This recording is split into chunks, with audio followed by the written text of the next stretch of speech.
వినుకొండ నియోజకవర్గం నందు ఎన్నికల సందర్భంగా కేవలం వైసీపీ వారు ఓడిపోతారనే భయంతో టీడీపీ శ్రేణులపై దాడి చేయడం జరిగింది. అది తెలుసుకున్న టీడీపీ, జనసేన, బీజేపీ పార్టీల ఉమ్మడి అభ్యర్థి ఆంజనేయులు చికిత్స పొందుతున్న వారిని పరామర్శించి పార్టీ అన్ని విధాలుగా అండగా ఉంటుందని చెప్పడం జరిగింది. అంతా కూడా తెలుగుదేశానికి ఫేవర్గా జరిగిందని బ్రహ్మనాయుడు అందుకో అందరి మీదకి గొడవలకు వచ్చారు. ముఖ్యంగా చెప్పాలంటే ఈ రోజున న్యూజన్లో జన సైనికులు మొత్తం కూడా టీడీపీకి బలపరిచి ఎక్కువ ఓట్లు వేశారని, ఇప్పుడు కూడా వాళ్ళని కొడటానికి దరిదాపు 30-40 మంది రౌడీలు సిద్ధంగా ఉన్నారు. మేము ఎస్పీ గారి దృష్టి కూడా తీసుకెళ్ళాం. మేము ఒకటే చెప్తున్నాం, మా కార్యకర్తల జోలికి వస్తే మాత్రం ఈసారి చాలా సీరియస్గా తీసుకుంటామని చెప్తున్నాం. ఏ గొడవలు లేకుండా ఎస్పీ గారిని ఒకటే కోరుతున్నాం, ఎలక్షన్ అయిపోయింది, అంతా ప్రశాంతంగా ఉంది, వాళ్ళకి మీరు రక్షణ కల్పించండి, వాళ్ళకి ఎటువంటి ఏ చిన్న జరిగినా కానీ మీరే పూర్తి బాధ్యత వహించాలని తెలియపరుచుకుంటూ సెలవు తీసుకుంటాం.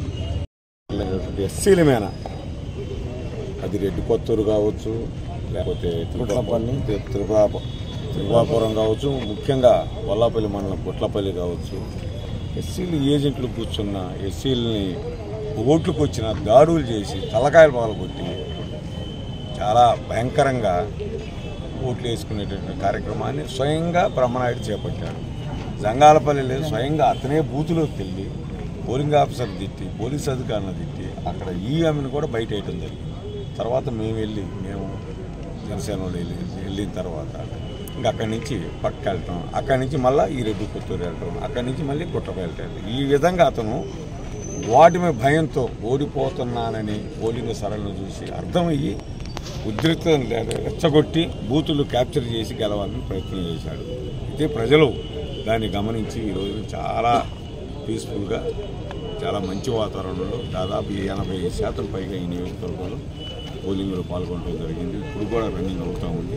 త్వరలోనే దీనన్నిటికీ వల్లా బ్రహ్మనాయుడు ఖచ్చితంగా మూల్యం చెల్లించుకుంటారు. ఆంజనేయులు గారు గెలవబోతున్నారు, శ్రీకృష్ణదేవరాయ గారు గెలవబోతున్నారు, తెలుగుదేశం ప్రభుత్వం వస్తుంది. ఏదైతే దుర్మార్గం చేసినటువంటి బ్రహ్మనాయుడు కంపెనీ వెనకున్నటువంటి ఈ గంజాయి కంపెనీ కానివ్వండి, అదేవిధంగా ఈ గుట్కా కంపెనీ కానివ్వండి, తప్పనిసరిగా ఈ రౌడీ మోకలన్నింటినీ కూడా ఆంజనేయులు గారి నేతృత్వంలో ఏరివేసి ఈ నియోజకవర్గంలో శాంతి భద్రతను కాపాడుతామని సందర్భంగా తెలియజేస్తాం. ఈరోజు ఎన్నికలు ప్రజలు ప్రాణాలను గుప్పెట్లో పెట్టుకొని ఈరోజు ప్రజాస్వామ్యాన్ని కాపాడటం కోసం ప్రజలు ముందుకు వచ్చి ఓట్లేశారు. ఈరోజు ఓటింగ్ శాతం పెరిగిందంటే ఇది ప్రజల విజయం, ఇది ప్రజలు సాధించిన విజయం, ప్రజాస్వామ్య విజయం. ఈరోజు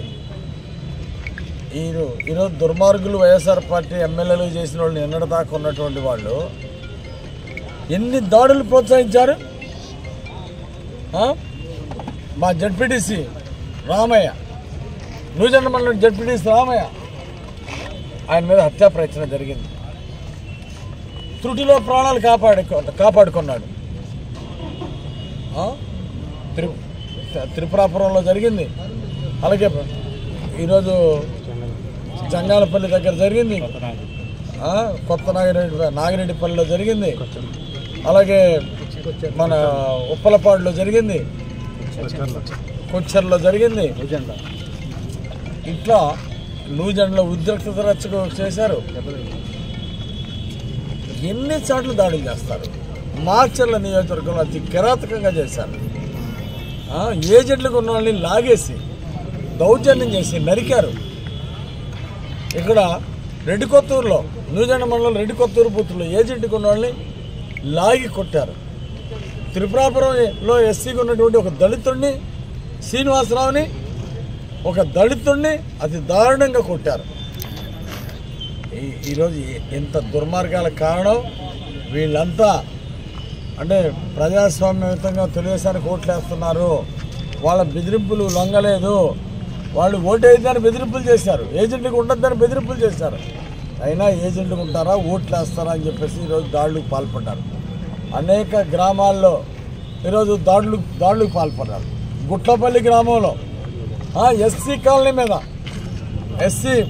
ఎస్సీ దళితుల మీద మొత్తం స్వయం విహారం చేసి కాలనీ మొత్తం తిరిగి వెంటబడి కొట్టారు అక్కడ ఉన్నటువంటి వైఎస్ఆర్ పార్టీ నాయకులు. దళితుల మీద మీ దాడులు ఇది దుర్మార్గం కాదా? ఏంటి దాడులు? దళితుల్ని వెంటబడి కొట్టారు. అధికారం ఉందనే కదా, అధికారం మీ చేతిలో ఉందనే కదా. ఇంకెంతకాలం? రోజు లెక్కేసుకోండి, రోజు లెక్కేసుకోండి. జూన్ 4వ తారీఖున ఈ జగన్మోహన్ రెడ్డి ప్రభుత్వం పతనం అయిపోతూ ఉంది. ఈరోజు ప్రజల తీర్పు ఈరోజు Telugu Desam party, Janasena, BJP, NDA ప్రభుత్వం రావాలని ఈరోజు గంటల తరబడి క్యూల్లో నిలబడి ఎండల్లో మాడి కూడా వైసీపీ వాళ్ళ తిట్లు బెదిరింపులు భరిస్తూనే, వాళ్ళు కొట్టే దెబ్బలు కూడా భరిస్తూనే ఓట్లేశారు. ఈరోజు వాళ్ళు చంపుతామని బెదిరించిన ప్రాణాలకు తెగించి ఏజెంట్లుగా ఉన్నారు. ప్రాణాలకు తెగించి కూడా ఏజెంట్లుగా ఉన్నటువంటి వాళ్ళని, ఎన్డీఏ తరఫున ఉన్నటువంటి ఏజెంట్ని నేను హృదయపూర్వకంగా అభినందిస్తున్నా. ఈరోజు ప్రజాస్వామ్యాన్ని కాపాడాలని, ఈరోజు తెలుగుదేశం పార్టీని రక్షించుకోవాలని, ఎన్డీఏని కాపాడుకోవాలని చెప్పేసి ప్రాణాలు సైతం అడ్డం పెట్టి ఈరోజు పోరాడారు, నిలబడ్డారు. దాడులు చేస్తున్నా, ప్రాణాలు పోతున్నా నిలబడ్డ వారి యొక్క సేవల్ని జీవితంలో మర్చిపోలేను. ఖచ్చితంగా నేను పోలీస్ డిపార్ట్మెంట్ వారిని కోరుతున్నాను, ఎక్కడెక్కడైతే దాడులు జరిగినాయో, హింసాత్మక ఘటనలు జరిగినాయో, మాచర్లు అవ్వచ్చు, నర్సాపేటలో కానీ, వినుకొండలో కానీ, అన్ని చోట్ల కూడా దీని మీద సమగ్ర ఎంక్వైరీ చేసి దీని వెనకాల మోటివేట్ చేసిన బొల్లా బ్రహ్మనాయుడు లాంటి వాళ్ళని, పిన్నెల్లి రామకృష్ణారెడ్డి లాంటి వాళ్ళని మొత్తాన్ని తీసుకెళ్లి జైల్లో పెట్టాలి. దాన్ని మేము కఠినంగా శిక్షించాలని చెప్పేసి నేను డిమాండ్ చేస్తున్నా. ఇది ఉద్దేశపూర్వకంగా జరిగినటువంటి దాడులు. ఈ దాడులు తీవ్రంగా ఖండిస్తున్నా. ఇలాంటి పునరావృతం కాకుండా పోలీసులు కూడా చర్య తీసుకోవాలని చెప్పేసి నేను డిమాండ్ చేస్తున్నా. దీన్ని ఎస్పీ నోటీసులో పెట్టాం, అది 5 దృష్టికి తీసుకెళ్తాం. దీని మీద కఠినంగా చర్యలు తీసుకోవాలని నేను డిమాండ్ చేస్తున్నాను.